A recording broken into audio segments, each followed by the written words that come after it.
नमस्कार। मैं हूं सच्चिदानंद वशिष्ठ और सज्जनों, सबसे पहले आपको नव वर्ष 2024 की अग्रिम बधाई। हर वर्ष हर व्यक्ति ये चाहता है कि मेरा ये वर्ष कैसा रहेगा, क्या इसके अंदर खुशियां होंगी, क्या सुविधाएं होंगी, क्या दुविधाएं होंगी, क्या कष्ट होंगे, क्या परेशानी होंगी। वैसे तो ये सारी जानकारियां मेन रूप से जन्मपत्री के माध्यम से जाना जाता है, लेकिन फिर भी अगर आपकी जन्म राशि मेष है तो मेष राशि वालों के लिए, जो कि विशेष करके जन्मपत्री से जो निकली हुई राशि है उसके ऊपर देखना, तो मेष राशि के लिए 2024 कैसा रहने वाला है। तो एक तो सबसे पहली बात यह है, 2024 के अंदर ग्रहों की स्थिति बहुत ही सुंदर बनी हुई है। सुंदर का अभिप्राय यह है, शनि है मेष राशि वालों के लिए 11वें स्थान के अंदर बैठे हुए हैं और 11वें स्थान का शनि बहुत अच्छी आमद करवाता है, धन लाभ करवाता है और धन लाभ ही दुनिया को चाहिए। चाहे वो किसान है उसको भी धन लाभ, चाहे वो मजदूर है उसको भी धन लाभ, चाहे वो व्यापारी है और चाहे वो जो है नौकरी पेशा आदमी है, हर किसी मेष राशि वाले को जो है धन लाभ की प्राप्ति होगी। ये सबसे पहला। दूसरे नंबर पर यही शनि, इनकी दृष्टि आपके लग्न के ऊपर जा रही है। थोड़े से आप जिद्दी हो जाएंगे, लापरवाह भी हो जाएंगे और जिद कभी कभी आपको नुकसानदायी भी जो है सिद्ध हो सकती है। इसलिए अपने अहम को और जिद को आपको छोड़ना होगा। विशेष करके मेष राशि वाले अगर अध्ययनशील हैं, विद्यार्थी हैं, तो विद्यार्थियों के ऊपर अपनी सप्तम दृष्टि से जो है पंचम स्थान के ऊपर शनि की दृष्टि जा रही है। पढ़ाई के अंदर भी आपको लापरवाह बना सकते हैं और आलसी बना सकते हैं। इसलिए आपको जो है आलस्य और प्रमाद को त्याग करके और तत्पर रहना होगा, तब ही आप आगे सफल हो पाएंगे। बृहस्पति आपके लग्न के अंदर विद्यमान हैं। मेष राशि के बृहस्पति हैं। यहाँ से बैठे हुए बृहस्पति बुद्धि को भी ठीक रखेंगे, मस्तिष्क का संतुलन भी ठीक रखेंगे, पारिवारिक स्थिति भी ठीक रखेंगे और धार्मिक विचारों को बनाए रखेंगे। इसके साथ जो शनि पढ़ाई में विक्षेप डाल रहे थे, बृहस्पति उसके अंदर आपको सपोर्ट करेंगे, अर्थात पढ़ाई के अंदर आपको अग्रसर करेंगे, वृद्धि करेंगे, पढ़ाई में मन लगाएंगे।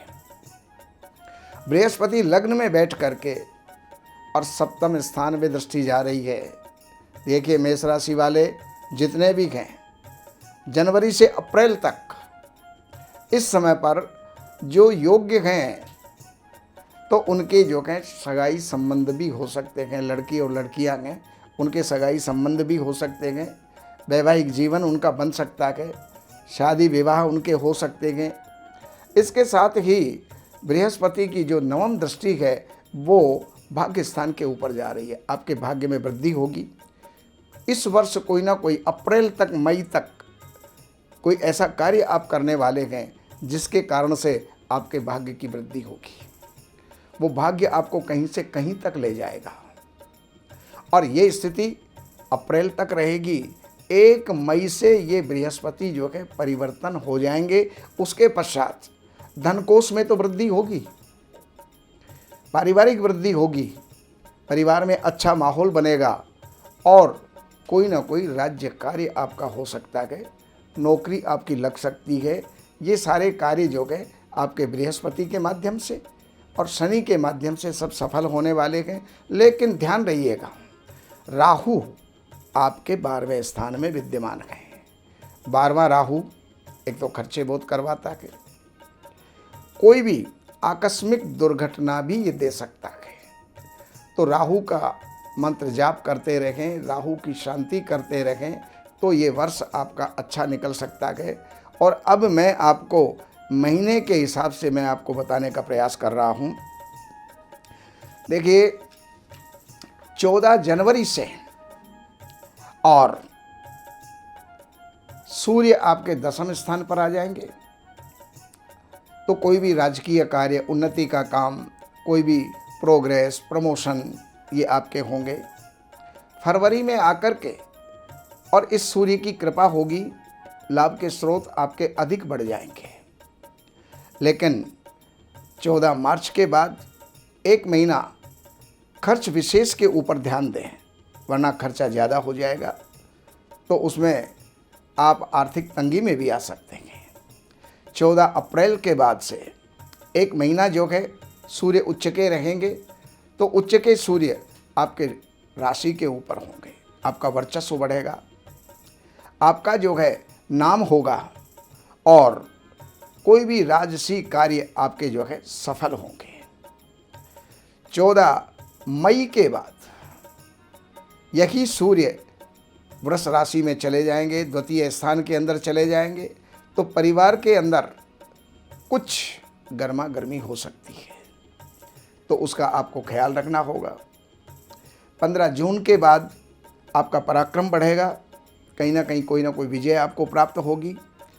लेकिन 16 जुलाई से एक महीने का जो समय है, ये किसी न किसी अकारण चिंता का कारण बनेगा। तो वो चिंता कैसी भी हो सकती है, किसी समाचार के द्वारा प्राप्त हो सकती है, किसी के वाणी के द्वारा प्राप्त हो सकती है। तो ऐसी स्थिति के अंदर आप सूर्य का दान करें, गेहूं का दलिया गुड़ में बना करके और रविवार के दिन गाय को दें, तो इन चिंताओं से भी आप जो है मुक्ति को प्राप्त कर जाएंगे। 17 अगस्त से और एक महीने का जो समय रहेगा, ये पढ़ने वालों के लिए विशेष करके ठीक है, जिनका इंटरव्यू है उन लोगों के लिए बहुत बढ़िया है, जिनके कोई एग्ज़ाम हैं उन लोगों के लिए बहुत श्रेष्ठ है, अच्छे परिणाम उनके निकलेंगे। और इसके पश्चात 17 सितंबर से लेकर के एक महीने का जो समय रहेगा वो शत्रु विनाश का है। अगर कोई आपका कोर्ट केस है, कोई भी जो है आपका समस्या कोई पुरानी चली आ रही है, तो उससे आपको कुछ विजय मिलने की संभावना बढ़ जाएगी। 17 सितंबर से और 17 अक्टूबर तक की बात ये मैंने आपको बताई है। अब 17 अक्टूबर से लेकर के और आगे का एक महीना इस समय पर सूर्य नीच राशि में आ जाएंगे। अगर विवाह नहीं हुआ है तो शादी का संबंध जो पहले तय हो चुका है उसमें कुछ दरार पड़ सकती है, उसमें कुछ विघ्न आ सकता है। शादीशुदा हैं तो उनके लिए जो है पत्नी का स्वास्थ्य डामाडोल हो सकता है। जो दैनिक व्यापार है वो भी उतार चढ़ाव की तरफ चल सकता है। लेकिन 16 नवंबर से लेकर के और एक महीना ये स्वास्थ्य की तरफ आपको विशेष ध्यान रखना होगा। स्वास्थ्य आपका गिर सकता है, किसी भी प्रकार का कष्ट परेशानी वो हो सकती है, तो उस समय पर भी सूर्य का दान करें। और उससे आखिरी जो महीना है दिसंबर का महीना, तो ये दिसंबर का महीना आपके भाग्य के लिए बहुत बढ़िया रहेगा, भाग्य को अग्रसर करेगा। कई काम आपके इस महीने के अंदर सफल होंगे और वो आगे भावी जीवन के अंदर आपको लाभ देंगे।